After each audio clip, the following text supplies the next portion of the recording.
waaw gis nga la ferme Diamalaye Sine. Donc gis nga kii mooy Yoshio moom moo gën a faible quoi gis nga ko fii mu nekk nii waaw toujours le 20 mars du moins le 8 mars 2020 on verra ce que ça va donner. Donc amoon na fi Yoshio akil faible ba toll nii ndax dina ci génne wala du ci génne allahu ahlam. En tout cas on va faire de nos mieux. xaj yi gis nga dañ jég sa rek alimentation bi la yaakaar ne mu baaxul yàpp rek lañ doon lekk ko nag bee xam naa rek liñ si lekk moo bari quoi loolu laa yaakaar. alors kii moom mooy Kholal akil moom tamit noonu xaj yëpp ñoo dem à terre mënuloo xam lii lan la voilà.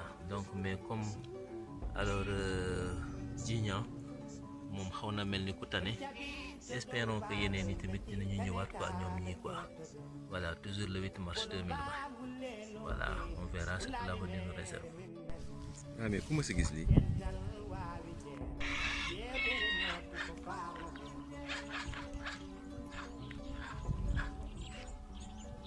tu apprends à chercher si samay ganaar léegi dootoo ko defati. waa ñii fa lañ jëmee sama mbax ne mi sama mbax ne mi la ñuy foowee nii de sama mbax ne. Voilà, réel akil mort. Vous avez vu la façon dont il est mort. Ce chien est mort, vous avez vu. Donc voilà, c'est ce qui se passe dans la ferme de mortalité, même les chiens, hein. Oui. Alhamdulillah ala kulli hal.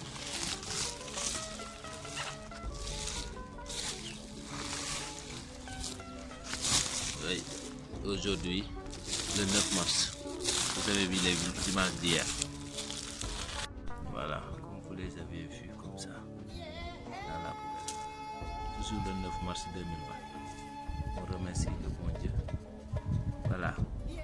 Ils ont été très bien entretenus. Yor bu baax laa leen yoroon ginaar laa leen doon defaral tous les jours. waaw yaakaar naa nag si lekk bu baax gi daal si la problème bi juddoo man loolu laa foog daal. ginaar yi xam nga moo waral problème bi man yaakaar naa loolu la quoi.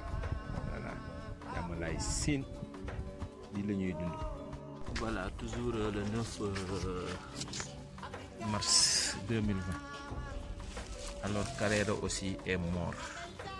Vous avez vu, il nous reste encore Jignan et Yoshio.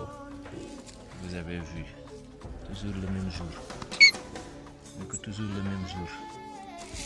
Donc voilà, donc le 9 mars 2020, le jour de mon anniversaire. Voilà, je fête mon anniversaire 2 fois dans l'année. Le 9 février et le 9 mars. Je suis né le 9 février, mais j'ai été déclaré. Oui. Ça fait mal. Ça fait mal de voir son ami comme ça, hein. Même les animaux, ils n'y voilà.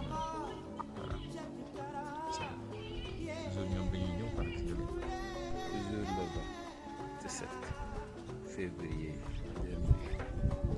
Si vous avez Jignan qui a grandi comme pas possible. Si vous avez Réel Akil,